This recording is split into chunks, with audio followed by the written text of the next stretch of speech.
गुरु भी सदैव अपने भक्त का हमेशा ध्यान रखते हैं और उनका आशीर्वाद हमेशा बना रहता है। दिक्कत ये है कि आजकल हम सब लोग किसी स्वार्थवश ही गुरु का दर्शन करते हैं। हमारे मन में हमेशा ये रहता है कि अगर हम गुरु की कृपा अगर हमारे पर है तो हमारा सब कुछ भौतिक काम सफल होगा। ऐसा किसी के साथ हुआ नहीं, हमारे महापुरुषों के साथ भी ऐसा कुछ नहीं हुआ। नमस्कार, मैं हूं रंजीत राव और आप लोग देखना शुरू कर दिए हैं जनगढ़ की आवाज़।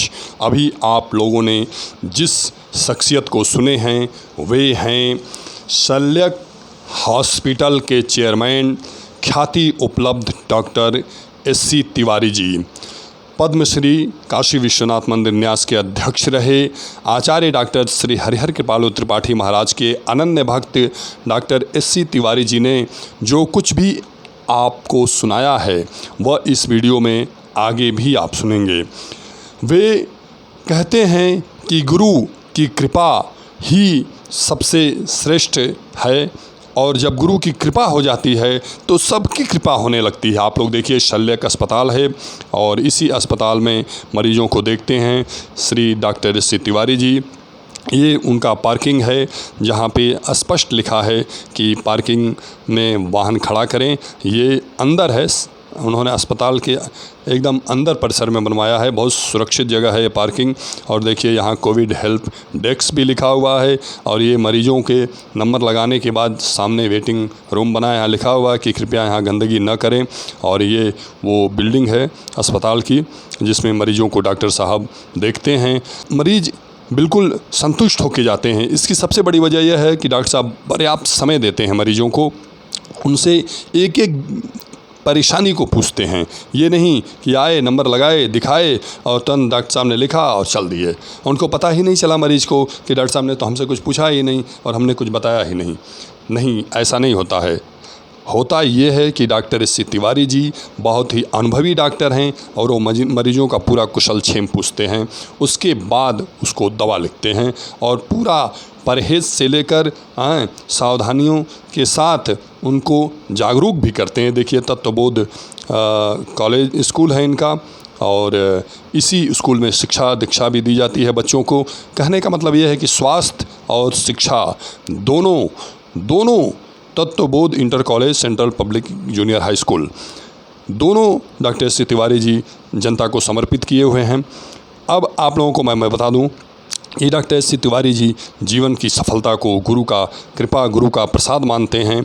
और आप लोग देख रहे हैं कि यही वो बिल्डिंग है जिसमें शिक्षण का कार्य होता है और ये उस पूरे अस्पताल और स्कूल के मध्य में का परिसर है जहाँ पे पार्क बना हुआ है टहलने के लिए मरीजों को और सारी व्यवस्थाएं यहाँ हैं। आप सुनिए डॉक्टर एस.सी. तिवारी जी को कि वो क्या कह रहे हैं गुरु महिमा के बारे में। गुरु तो मार्गदर्शक होता है और हम जीवन में जो कुछ भी करते हैं अगर उसमें कुछ भी अच्छा होना है तो गुरु की कृपा से ही होता है। गुरु भी सदैव अपने भक्त का हमेशा ध्यान रखते हैं और उनका आशीर्वाद हमेशा बना रहता है। दिक्कत ये है कि आजकल हम सब लोग किसी स्वार्थवश ही गुरु का दर्शन करते हैं। हमारे मन में हमेशा ये रहता है कि अगर हम गुरु की कृपा अगर हमारे पर है तो हमारा सब कुछ भौतिक काम सफल होगा। ऐसा किसी के साथ हुआ नहीं, हमारे महापुरुषों के साथ भी ऐसा कुछ नहीं हुआ कि वो जीवन में हमेशा सफल होते रहे हों जो हमें दिखाई देता है। यानी दृष्टिगत सफलताएं नहीं रही हैं। जीवन में अनेक कठिनाइयों का सामना करके ही भगवान राम मर्यादा पुरुषोत्तम कहलाए। उनके जीवन में अगर देखा जाए तो दो गुरुओं की कृपा हमेशा बनी रही, लेकिन सांसारिक रूप से तो जीवन उनका हमेशा कष्टमय था क्योंकि वो किसी विशेष उद्देश्य के लिए आए थे और इसीलिए बाद के समयों में हम कहते हैं कि शायद यह काम करना था इसलिए उनके साथ ऐसी घटनाएं हुई। लेकिन उन घटनाओं से अगर हम कुछ प्रेरणा लें, कुछ सीखें तो यही है कि जीवन में तो तरह तरह के झंझावात आने ही हैं। कभी उत्कर्ष होगा, कभी यहाँ के हिसाब से अपकर्ष भी होगा। हम नीचे गिरेंगे, कभी हमारे पास अच्छी धन संपत्ति आ सकती है, कभी हमें व्यापार में घाटा हो सकता है। लेकिन इसका मतलब यह नहीं कि हमारी श्रद्धा गुरु से या ईश्वर से डिग जाए, और अगर ऐसा है तो वास्तव में वह श्रद्धा नहीं है, वह तो पूर्ण रूप से स्वार्थ है। जब हम गुरु की याचना करते हैं, गुरु की भक्ति करते हैं, तो हमारा उद्देश्य यही होना चाहिए कि जो यह जीवन हमारा मिला है, जो उद्देश्य इस जीवन का है, हम उसे प्राप्त करें। और जीवन का उद्देश्य आध्यात्मिक है, भौतिक नहीं। भौतिक तो यह एक साधन है, और इस साधन की प्राप्ति में भी गुरु का सहयोग मिलता है। वह इस रूप में मिलता है कि हम जो काम करना चाहते हैं, कभी कभी हम दुविधा में होते हैं कि यह काम इस समय करें या कौन सा काम करें। हमारे पास कभी हम चौराहे पर, दोराहे पर खड़े होते हैं, हमें ये पता नहीं होता कि किस तरफ मुड़ना है, और गुरु उस समय दिशा निर्देश देते हैं कि तुम यह करो, क्योंकि वो त्रिकालदर्शी हैं। वो हमारे स्वभाव के अनुरूप जानते हैं कि हमारे लिए क्या भला है और क्या हम काम करें जिससे आध्यात्मिक और भौतिक दोनों उन्नति हमारी हो। तो हमें उनका मार्गदर्शन तो सदैव लेना चाहिए, और ऐसा लेने से हमारा आत्मविश्वास भी बढ़ता है। और इसीलिए गुरु पूर्णिमा के अवसर पर विशेष रूप से गुरु भाई गुरु का दर्शन करते हैं, और ऊर्जा तो प्राप्त ही करते हैं, साथ साथ चूँकि मनुष्य ऐसा है कि उसकी जो भी भक्ति भावना है वो धीरे धीरे हमेशा कमज़ोर होती रहती है। इसीलिए हमें रोज़ मंदिर जाने की ज़रूरत पड़ती है, हमेशा समय समय पर गुरु का दर्शन करने की ज़रूरत पड़ती है। तो हम उसी अपनी कमज़ोरी को दूर करने के लिए जाते हैं, जिससे हमारा उन पर विश्वास दृढ़ बना रहे। और गुरु पर विश्वास करना ही जीवन में आगे बढ़ने का मुख्य स्रोत है। जब आप विश्वास करते हैं तो यह ज़रूरी नहीं है कि आप उनसे मिलने जाएं, आप घर में भी रहें, जहाँ कहीं भी रहें, अगर आप आशीर्वाद उनसे ले लेते हैं तब भी, नहीं तो उनका स्मरण करके आप जो काम करेंगे उसमें आपको सही दिशा मिलेगी। और इसका अनुभव मैं हमेशा करता हूँ। उस दिन गुरु पूर्णिमा पर अब की बार कोरोना काल में हम लोग कभी नहीं मिले।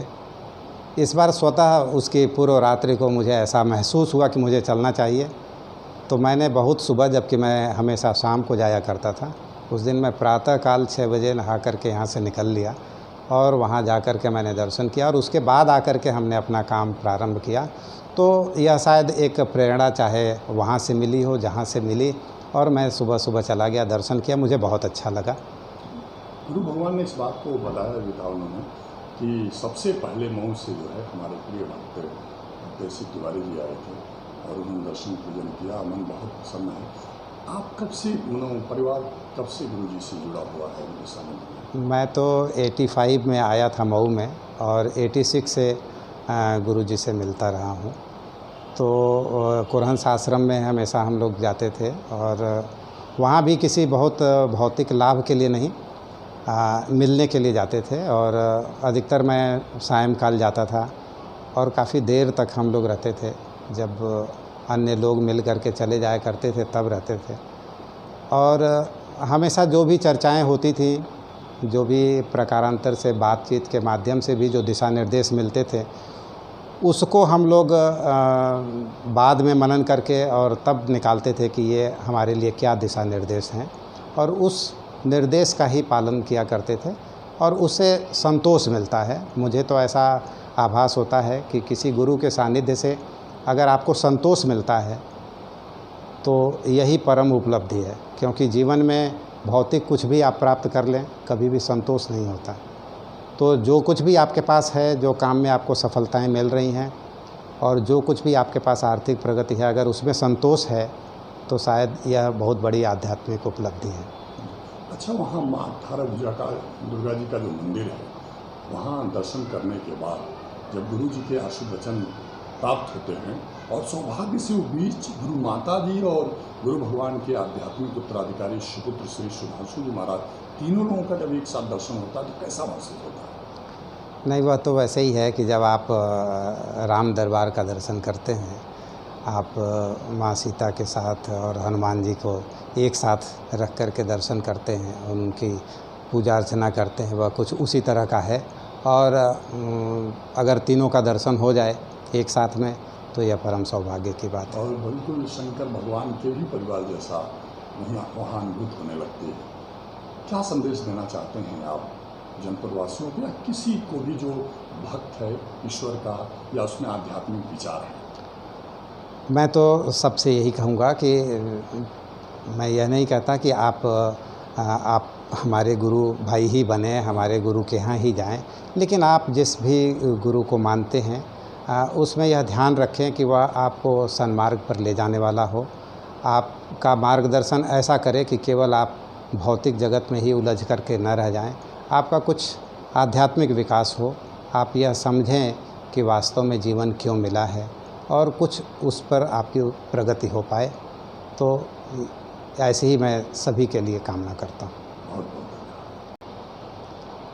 ऐसा नहीं है कि हम किसी विशेष अवसर पर ही गुरु का दर्शन करें, लेकिन गुरु पूर्णिमा एक ऐसा अवसर है जहाँ हम एक साथ गुरु भक्तों के साथ, गुरु भाइयों के साथ गुरु का दर्शन करते हैं, उनका पूजन करते हैं और अपनी श्रद्धा उनमें व्यक्त करते हैं। लेकिन ऐसा नहीं है कि अगर हम केवल गुरु पूर्णिमा पर ही दर्शन करने जाएं तभी गुरु को याद रहता है। गुरु